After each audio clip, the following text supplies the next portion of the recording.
Eagles fans are feeling very good right now with their #2 overall pick, Carson Wentz. He kept it short Monday, throwing over 70% of his passes 10 or fewer yards. Wentz finished 21 of 34 for 190 yards in 1 TD. He was sacked twice, leading the Eagles to a 2-0 record now with a win over Cleveland in Week 1 and then Chicago last night. Max, what did you see from Wentz?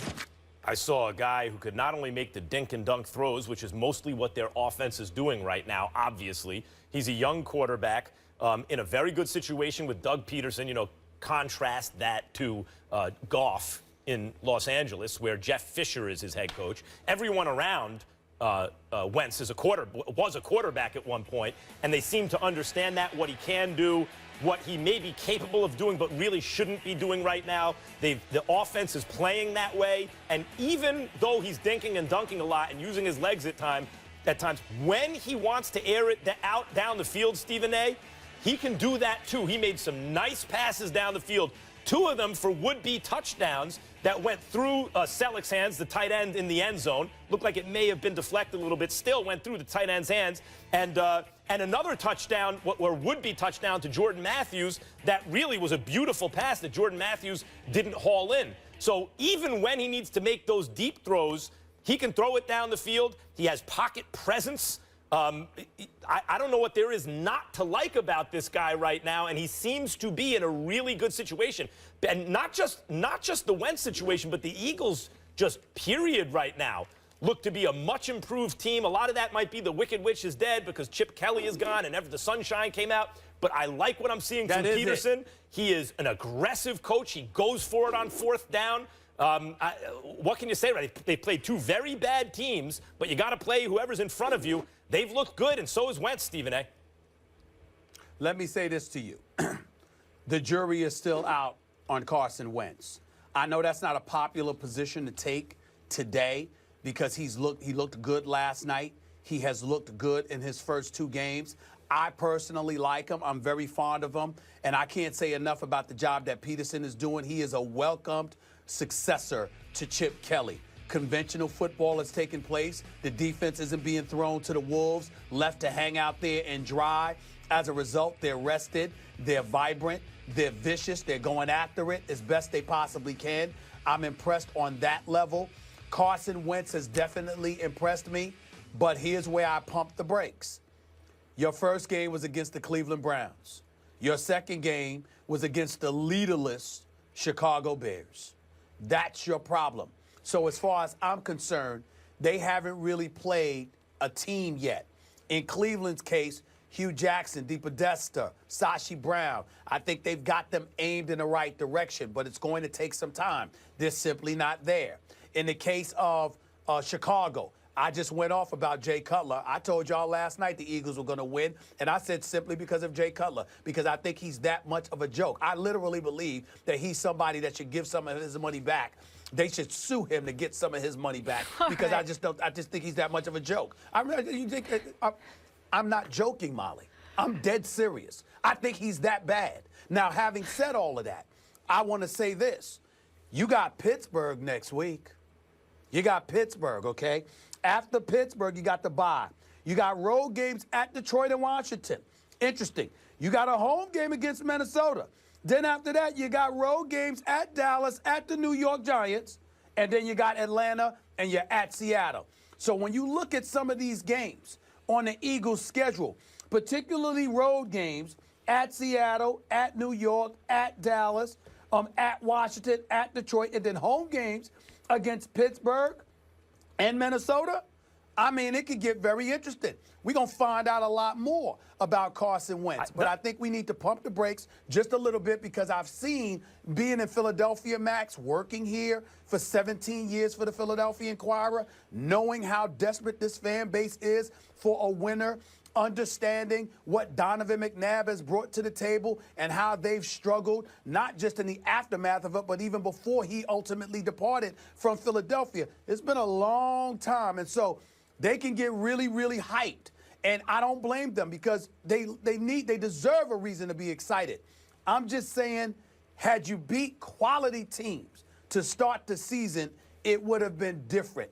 The fact that that's not the case yet, I'm saying, let me wait a minute. The schedule you just went through, by the way, to me actually sounds like a typical NFL schedule, not extraordinarily weak or strong. It's a typical NFL schedule. You look at a team early in the year, you have questions about them, and questions about some of the teams on their schedule. You go, yeah, I don't know. We're going to find out. It doesn't look like, oh my God, that's a murderer's row of teams they need to face. Some weak defenses there among the teams you mentioned, including Atlanta and some others. And Washington hasn't looked so good.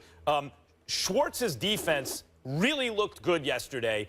And the team, because I mentioned Peterson's kind of aggressive nature as a head coach, Schwartz's defense looked good. And what I was encouraged by, if I were an Eagles fan, which I'm not, I'm a Giants fan, this is like poison in my mouth, but the Eagles got stronger as the game went on. Now, this is very early in the season. Teams haven't really been thinking about Carson Wentz until very recently. He was not supposed to start. He is starting now. They've had some success. Teams are going to study what they're doing. They're going to make adjustments. I do not anticipate that Wentz will not throw any interceptions this year. He will certainly, I think, come down to earth as a rookie quarterback. But the question is, what did you think of Wentz, and how can you say anything but good things at this moment? The kid looks really good. He looks like the real deal. Is it an open and shut case? This guy's absolutely going to be great. We don't know that yet. The sample size is way too small. But so far, so good. And that goes across the line for the Eagles, including on the offensive line, where they thought they made some improvements. But I figured with Jason Peters coming back down to earth, he looks to be in decline. That would even out. In fact, Peters looked pretty good on some plays I was looking at yesterday. And the offensive line has seemed to get better. So if the O-line is better, Schwartz is coaching up the defense, Peterson's being aggressive, and they have a real find maybe at quarterback, Eagles are looking pretty good right now. Well, listen, just remember, guys, Lane Johnson, he's due to be suspended. We don't know what's going to happen with him. You can't continue to have Jordan Matthews dropping a pass like he dropped last night. And again, once you learn to figure him out, it's going to be real interesting to see how he responds to better competition than what he's faced. Right now, you can say, okay, it looks good, 190 yards passing. But what you're really saying is that, damn it, he ain't Jared Goff. That's what you're really saying. Well, or at least Jeff Fisher ain't his coach. But looking forward to the game this weekend, as you guys alluded to, haven't played the toughest competition in getting the Steelers when they come to down. Another rough night for Jay Cutler, who after fumbling the ball Monday night, injured his throwing hand. The Bears training staff had looked at his hand, and he initially stayed in, but he eventually exited after throwing an interception with 36 seconds remaining in the third. He said he was having trouble gripping the ball. Meanwhile, Browns quarterback Josh McCown, he took another route Sunday as he injured his shoulder and decided to stay in the game. Here's McCown on why. I think it's just not wanting to not be out there with your guys. I got a dad and an older brother who I know get up and go to work, and sometimes they don't feel great, and they go and they grind, and then I got two little boys that they're playing football now, and they get hit and they get banged up, and trying to teach them what toughness means, and so for me it's those things that and just knowing the window for me right now, and understanding that I don't want to miss snaps. I don't want to be out, without my guys. So for me, it's just, unless it's, going to fall off, let's try to make it work and make it go. So Josh McCown doesn't believe in taking yourself out of the game. As for Jay Cutler, that appears to be a different story. Herm Edwards, do you have a problem with Jay leaving the game? I do. And I take my coach's hat off. I think sometimes people forget I was a player first. I don't forget. And you have a responsibility when you play this game of football, and it's responsibility really is to your teammates. There's a lot of guys that are hurt. Some guys are injured. There's a difference. When you're injured, you can't function. You cannot play your position to help the football team. When you're hurt, everyone's hurt. If you play football, you hurt, okay? You hurt. I hurt right now from playing football. I get that. But, Jay handled it wrong, and I know his head coach, John Fox. Played football with John Fox, and I know his mentality. And it generally works like this. When you see a player come off the field and you observe that something could be awry, your first instinct as a coach, okay, I'm going to go visit with the trainer, and then I'm going to visit with the player. And I want to walk up to him and look in his eye and say, what we got here? How you doing? And it is in my history of doing that. and I recollect, when a player sits there and you're talking to him on the sideline in between either the ball being changed or timeout, and if he starts giving you this long answer, you know what you say? Okay, you're out. Because he's trying to get out. Most of the time, players say, Coach, I'm good. I'm good. Never seen a player. Now, I don't know where the chain of command went, because Jay Cutler says at the end he's doing all this talking. I talked to the trainer. No, it's the head coach and the trainer, and then the coach makes the call. And then that way, Jay Cutler doesn't come across like, well, I just left the game. I took myself out. You can't do that. Jay knows that. He's a veteran player. You can't do that, because now he's put it right back on him again. Like, did he quit on the team? Could he have finished the game? You know, I don't know that, but Jay Cutler shouldn't have been a part of this conversation. This is the head coach's conversation. He's the one that says, hey, I took him out. Now, that didn't happen. So now we're talking about Jay Cutler. Coach. Yes, sir. Coach. Give it to me. I started out this show. I saw you. I knew he was upset. You know, Molly's been on this show for a few months. Outstanding. Max is my man. He's here now. But I think my audience, you know, folks got to understand, some people are getting to know me. Molly was laughing a little bit. Everybody was sitting there, come on, Stephen A. Jay Cutler's the worst quarterback. I'm not playing. I think he's horrible. And it has nothing to do with his ability. It has everything to do with the fact that I think he's the worst leader as a quarterback in the NFL. This man is in his 11th season as a starting quarterback. He has been to the playoffs one time. He has registered just 3 winning records. And on at least 2 occasions now, we literally have evidence of him quitting on his team. Players who have played with him will not swear by him. They only swear by him when they're with him, because they don't want to throw their quarterback under the bus. The second they're away from him, they talk about him. I know, because I have spoken to them personally. This dude doesn't want it. It is unquestionable. And that, to me, for a football player at the quarterback position, is the worst ingredients you can have. A quarterback, any other position, coach, correct me if I'm wrong, any other position, is harmful as that could potentially be, you can overcome it. The one position on a football field where those kind of questions cannot exist about you is at the quarterback spot. Where people are questioning to quit or not. This is, I come across fighters in boxing sometimes whose threshold for punishment and the heart and everything is not up to championship standards, right?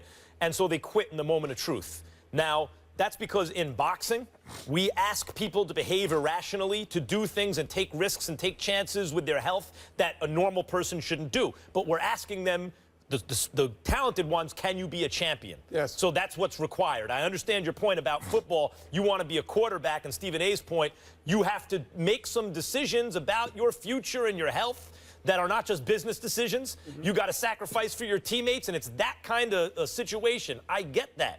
And yet, even that said, hasn't Cutler shown enough talent in his career to not be considered the worst quarterback in the NFL? Talent-wise, he is not the worst quarterback. But what Stephen A. touched upon is very true. He's not a leader. He's not a leader. Disqualifying him from playing quarterback, in your opinion? No. There's a lot of quarterbacks that are not leaders. And the problem is he's not a leader. And you expect this guy to be a leader because he's played so long. Look, here's the numbers. This guy is a 3-staffer. You know what that means? 3 staffs have been fired. That's never good when you're the quarterback. He won't survive this one. He won't. Will he make it to the end of the season? He makes it to the end of the season. He'll probably start again. But if this thing doesn't get better, John Fox is going to move. They're going to move on. He's a 3-staffer. When a player's a 3-staffer and he gets 3 staffs fired, you think the next staff coming in there going, hey, I'm going to blame this guy? Coach, yes, go ahead. I need to chime in here before we end this segment, because Max keeps bringing up the boxing analogy, which I understand. But at the end of the day, Max, you know this better than me, because, my God, do you know your boxing. When you're in that ring, no matter the trainer, the conditioning coach, it's all on you. Floyd Money Mayweather always said that to me. At the end, it's me. I'm the one in there when it's all said and done. That's different in football. You got 10 teammates on the field with you. You've got 52 other dudes in that same uniform, and everybody has a job description. This man ultimately sucks the life out of guys around him. That's why I call him the worst. And it's not about his talent. He did it. It's because of that. In an unforgivable way, in my opinion, in the NFC Championship game, where he had a really good defense, as Coach and I were talking before. How do you recover from that? That got him there. I understand that. However, to quit in the NFC Championship game, you need to make it to the NFC Championship game. He was doing something right to get there. And that's always been the case with him. He's had the talent that's kept him around, but he lacks that next ingredient. We're on the same page about that. Nobody said he was the worst from years ago. I said he's the worst now. Because of that residue that you just brought up, because of the detrimental effect it has on the personnel around him. You take Case Keenum or do you take Jay Cutler? When's the last time you've been in Chicago? When's the last time you've been in Chicago? He has sucked the life out of that city in football. Case Keenum or Jay Cutler, He has Coach? sucked the life. Who was talking about the Bears? Yeah, this is a prime example, and we say this all the time. Talent can be a curse when you don't live up to your talent. Yes. Curse of the gifted. Very true. Let's let our First Take fam get involved here. We want you guys to weigh in on this conversation. Do you agree with Jay Cutler's decision to leave the game? Go on Twitter and vote. We'll share those results a little later in the show. Herm, you'll be back with us. Yes. So we appreciate. We always love your perspective as a player. We should change that question. And as a coach. We're going to We should ask, is he the worst quarterback in football? All right. Is Jay Cutler the worst quarterback in football? That's Put a better that up question. as a question.